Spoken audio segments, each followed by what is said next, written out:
students, today we are going to do or learn to do the redox titration between KMnO4, that is potassium permanganate, and Morse salt. In this titration, the reaction mixture is 10 ml of Morse salt that we are taking in the conical class.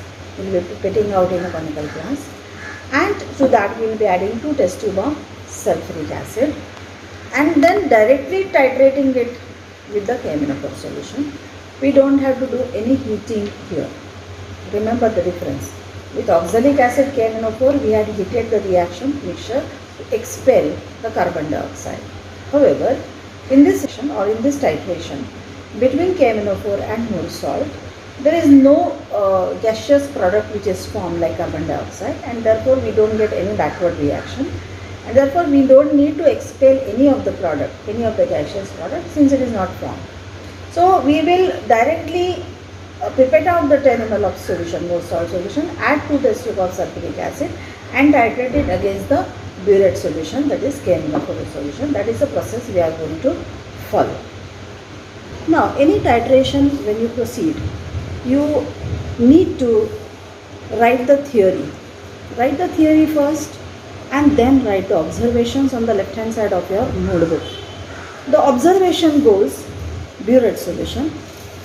Burette solution is always KMnO4 solution for redox titrations. So before you actually start the practical, you need to write down all the observations by referring the theory that you have written. You must know the theory very well, because in the exam you will be expected to write down the theory, and from theory you will write observations. It will be this way. Observations are going to be this way. So you will write observations, you will write chemical equation, and then you will draw a tabular column. Once tabular column is ready, only after that you will be starting with the apparatus. Okay. This is the burette stand to which the burette is fixed. There are 2 conical flasks. There is one 250 ml beaker and then 100 ml beaker. Then this is the pipette which is fitted here. After you finish the practical, you arrange all the apparatus in this fashion after washing all the apparatus in the same manner. Right now I am removing this pipette and keeping it safely. These are all glassware. You need to handle them carefully so that there is no breakage. No breakage at all in the laboratory. So that carefully you have to work. And there is a tile below this burette. This tile has a purpose, because in the conical flask the color change will happen of the reaction mixture. So in this case, today's case, the color changes from colorless to light pink. So let us actually learn how to do this. The first step to do any titration is to wash the apparatus. So you will be given with this plastic beaker or a mug. Okay, so in this you collect water from the tap, and then don't wash your apparatus directly from the basin. Collect the water in a beaker and then wash both the conical flasks first and throw the contents in the basin after washing. So your conical flasks are ready. Conical flasks to be washed with water only. Then I will wash first the beakers. Beakers are 250 ml beakers. And then it is 100 ml beaker which I am going to wash with water. You need to carry a napkin always, because your fingers have to be dry when you are performing the laboratory. Carry a soft cotton material napkin. Okay, it can be this way napkin or it can be old bed sheet. Okay, any cotton material which absorbs water properly. So keep it handy. Keep it always in the pocket of your lab coat. This is the lab coat which you need to wear for every practical. You all are 12th standard students. In 11th standard you are already having the lab coats. So same lab coats you bring for practicals. Keep this lab coat and napkin, your journal and lab manual, lab notebook, all in one plastic bag, so that when you want to come for the practical, then you just collect that bag and come. So you have no excuse to say that I forgot lab manual, I forgot lab notebook, I forgot my journal, I forgot my lab coat. No excuses. Everything you keep it together, so when you come for practical you find it handy, things handy, when you come to college on the day of the practical. So you have to wear a lab coat. Lab coat is for protecting your uniform. You are wearing a uniform. I am not wearing a uniform. Okay, so but you all are wearing a uniform and you may not have many uniforms. You need to protect your uniform. So when you perform in the laboratory, you need to protect your uniform from getting stained or acid being fallen on it. So for that you need to wear, it is must wearing a lab coat. After washing this conical flask and beakers, now it is the turn for washing the burette. Now how to wash a burette? I may remove this burette from the burette stand or I'll keep it as it is. It is better to keep it on the burette stand only. You can just lower the burette slightly so that if you are short, then you can reach this upper rim of the burette. Just add water, but before you add water, you check that you have stoppered that burette. Stoppered that burette means what? Close this. And you take 100 ml beaker and collect these washings in this beaker. Okay, just empty that burette in which you have filled water. So automatically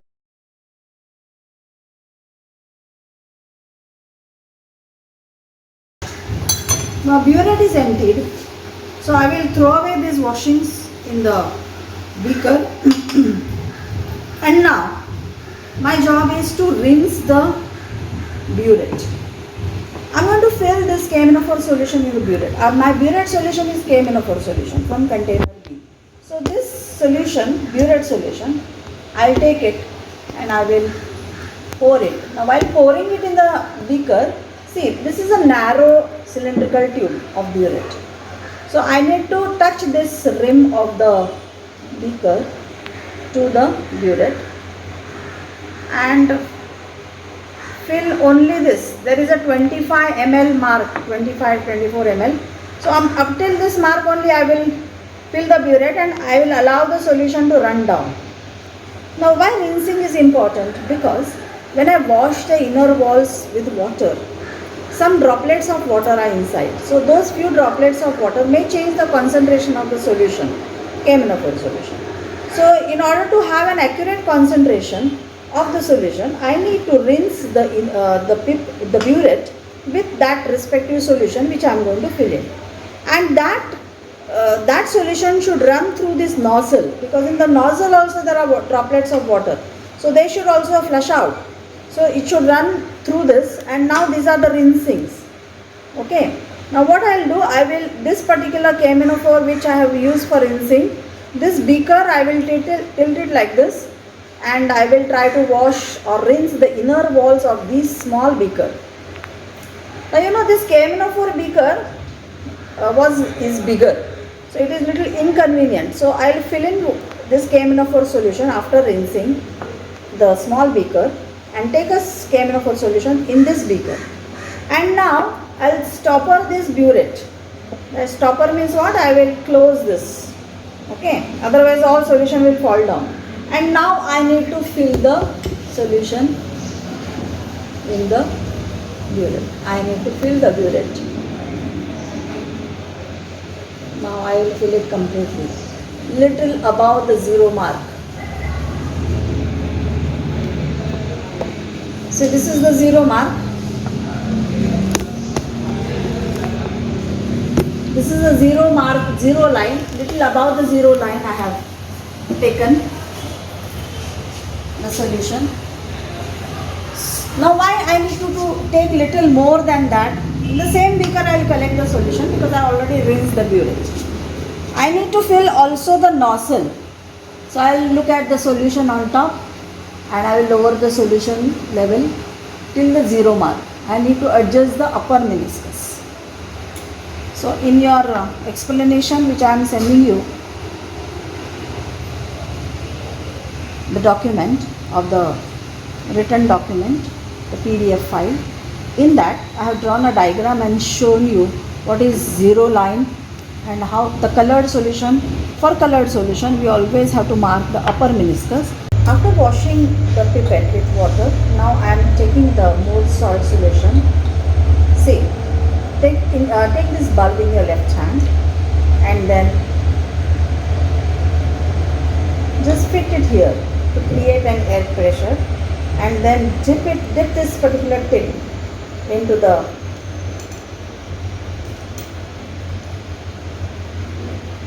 and then release this finger. So the solution is rising in the pipette. Suppose it is halfway only, just keep your index finger, again press this, again fit it here and again release the pressure, so that solution will rise again higher up. You may have to do 2-3 times like this to make the solution reach to the desired level.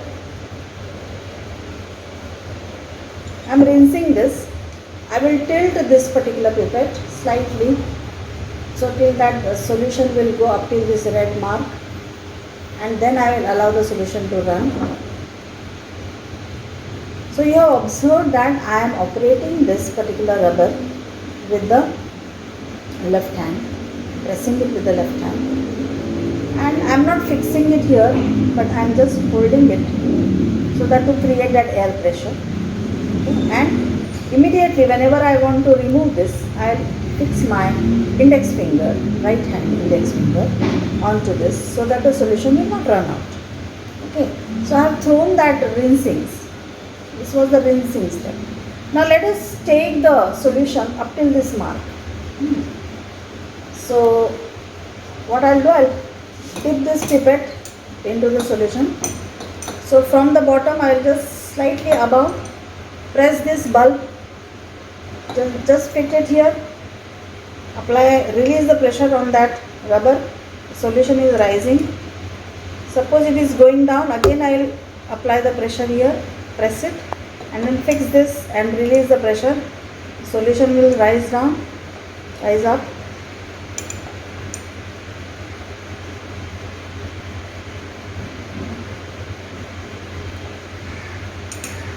So it is well above the line mark which is there on the pipette.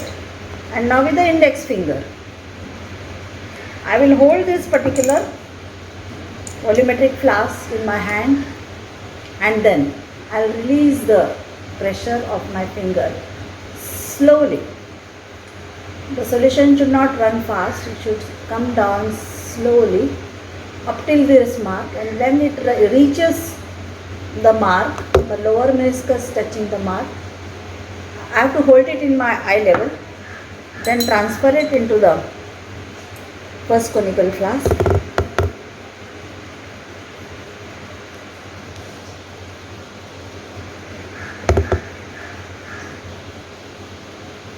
I will allow it to run down. So see, the last drop at the pipette, I will touch the tip of the pipette to the inner wall of the conical flask. Don't blow the pipette. This is the correct way of doing it. And then again I need to pipette out solution in another conical flask. So what will I do? I'll hold this pipette in my right hand with the index finger instantly ready whenever required to be fitted. I'll press this rubber and then I'm holding it here and then releasing the pressure on the rubber bulb. Solution is rising high up in the pipette, going down again. So again I pressed it and applied it up till this red mark, little below that red mark. I have pipetted out of the solution, and then immediately I fix my index finger, and now I am releasing the pressure slowly. Solution is running down in the pipette. Now I am holding this bottom volumetric flask and the pipette in my hand. I am rising it high up with my eye level. That mark line should be with my eye level so that I don't make a visual error. So lower meniscus touches and I am transferring it swiftly into the conical flask. I will keep this measuring cylinder, measuring flask, volumetric flask aside, and I will transfer the contents into the conical flask. The last drop, I should not blow the pipette, I should touch it to the inner wall of the conical glass and remove that last drop. Keep the pipette safely aside. I'll take both. Observe that I am operating this particular rubber with the left hand, pressing it with the left hand, and I am not fixing it here, but I am just holding it so that to create that air pressure. Okay. And immediately whenever I want to remove this, I'll fix my index finger, right hand index finger, onto this so that the solution will not run out. Okay, so I have thrown that rinsings. This was the rinsing step. Now let us take the solution up till this mark. So what I'll do, I'll dip this pipette into the solution. So from the bottom I'll just slightly above press this bulb, just fit it here, apply, release the pressure on that rubber. The solution is rising. Suppose it is going down, again I will apply the pressure here, press it, and then fix this and release the pressure. Solution will rise down, rise up.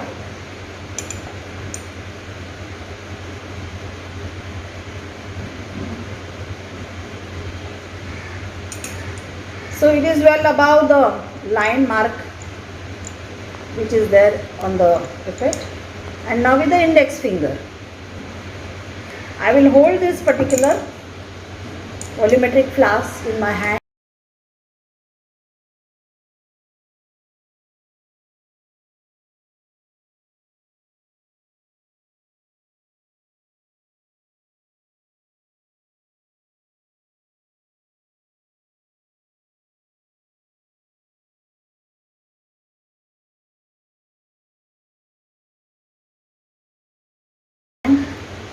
And then I'll release the pressure of my finger slowly.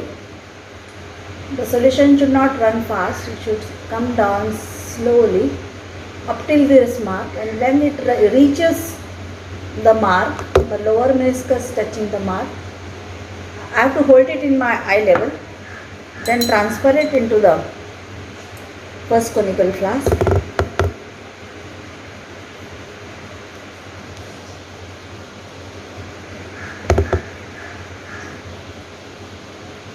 I'll allow it to run down. So see the last drop at the pipette. I will touch the tip of the pipette to the inner wall of the conical flask. Don't blow the pipette. This is the correct way of doing it. And then again I need to pipette out solution in another conical flask. So what will I do? I'll hold this pipette in my right hand with the index finger instantly ready whenever required to be fitted. I'll press this rubber and then I'm holding it here and then releasing the pressure on the rubber bulb. Solution is rising high up in the pipette, going down again. So again I pressed it and applied it up till this red mark. Little below that red mark, I have prepared out the solution, and then immediately I fix my index finger, and now I am releasing the pressure slowly. Solution is running down in the pipette. Now I am holding this bottom volumetric flask and the pipette in my hand. I am rising it high up with my eye level. That mark line should be with my eye level so that I don't make a visual error. So lower meniscus touches and I am transferring it swiftly into the conical flask. I will keep this measuring cylinder, measuring flask, volumetric flask aside, and I will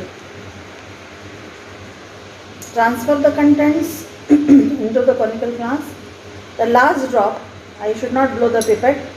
I should touch it to the inner wall of the conical flask and remove that last drop. Keep the pipette safely aside. I'll take both. Now this is my flask. So we need a test tube, and in this test tube, one of the test tube which is kept on the table, I'll take and I will wash it with water. Okay, so it should be anyway clean. Other impurities should not be there. So other impurities, if they are there, maybe the reaction properly may not take place. You need to take care. Everything appears to be colorless. In this shelf, on your side, not side shelf, bench reagent, bottle number 2 is dilute sulfuric acid. So you will take that bottle, remove the stopper, keep it aside, and take about 1 test tube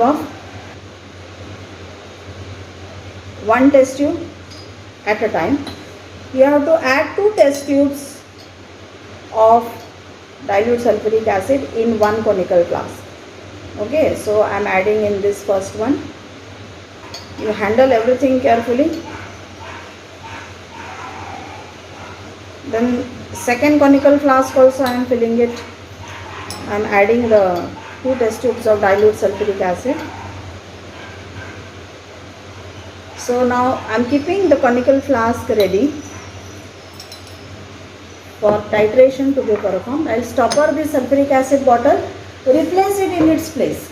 Don't keep anything extra things on your table. Okay, and then this test tube I will keep it separate in the test tube stand. This is a test tube stand here. I have kept it separately. This was oxalic acid. This is the bulb which I may need later. For more salt, we do not heat the reaction mixture, but immediately after your conical flasks are ready and the burette is filled and zero level is adjusted, we will keep the conical flask in such a way by tilting the conical flask, we will keep it under the burette. That is, your burette nozzle should enter the mouth of the conical flask, this much it should be, so that if you move this conical flask, it is not moving beyond certain limits. Okay, so drops will not fall out of the conical flask. Okay, this should be the adjustment. Now we will add KMnO4 solution from the burette drop by drop. So initially I am keeping the rate of the solution, falling solution, KMnO4 solution from the burette little faster, and I am continuously rotating the flask solution in a circular motion. Little jerk you give and then move the solution in a circular way. When we are reaching the end point, the disappearance of the pink color will happen slowly. That is, it will remain for longer time in the conical flask. That is an indication we are nearing the end point. Because we are not taking pilot reading, so we do not know. And KMnO4 has to be added. Even if we take a pilot reading, KMnO4 has to be added slowly only. So what we do to save time, the reading that we are taking, we take it pilot reading. We take accurate reading only. We avoid taking pilot reading.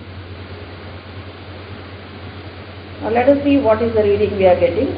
Which drop is bringing the color change. That we have to note down. That last drop which brings the color change will decide what is my burette reading or volume in the burette. Slightly pink color has developed. I will just make this one last drop fall in the conical flask. Look at this, even after shaking the color did not disappear. That means I have reached an end point. This is the color change. Okay. See, we have got the color change. 1, 2, 3. We have got the color change, but the reading is somewhere, the level of the solution is not readable because it is behind this. So what will I do? I will bring it with my eye level. Now where my upper meniscus is touching, that reading I will note down. Okay, it is 9.678. It is 9.8. Okay. And therefore I will note down the reading 9.8. And then you repeat this titration more number of times till you get minimum 3 readings same. Minimum 3 readings. So if you are getting every reading different, that means you may have to repeat till whichever 3 readings are same, identical. Understood? With the same color change. If I have got this color change, same color change. Once I get very dark pink color, next time I get light pink color, not that way. The intensity of the color change that I get should be same, and that is lightest pink color, which is that drop which is bringing the color change. That is your end point. Okay, so note down that end point. Note down the reading where your upper meniscus is touching. So, in this titration, we are using colored solution and colorless solution. So, for colored solution, we are noting down the upper meniscus and adjusting the zero level to the upper meniscus, and for colorless solutions in the pipette, you are adjusting the lower meniscus to the mark. This is the difference. You must note down that. So like that, second conical flask is ready. With the second also you take the reading and repeat the solution till you get the three readings same or identical. After you note down the readings, the constant reading, your mean reading, whatever is your same reading, that same reading should go as a mean reading, and only once you have to write it. There you don't have to write 0. Okay, I have given the tabular column that way only. So write down the mean reading, and then after that you have to do the calculations. How to do the calculations? 2 calculations you will have to do, and to do calculations you refer the PDF files that we are sending and complete the calculations. For regular practicals, when you are coming, you are going to do 2 titrations per practical, and calculations you will be doing at home depending upon your aim and the titer reading you are getting for that practical. The calculations are going to be different. You can use a non-programmable calculator. Simple solar calculators you can get for practicals, and they are to be used for doing the calculations. Is that clear? After that you have to write result. Only then your writing of the experiment gets completed. We will make you write the titrations in the journals directly on the day of the practical. Okay? Thank you very much.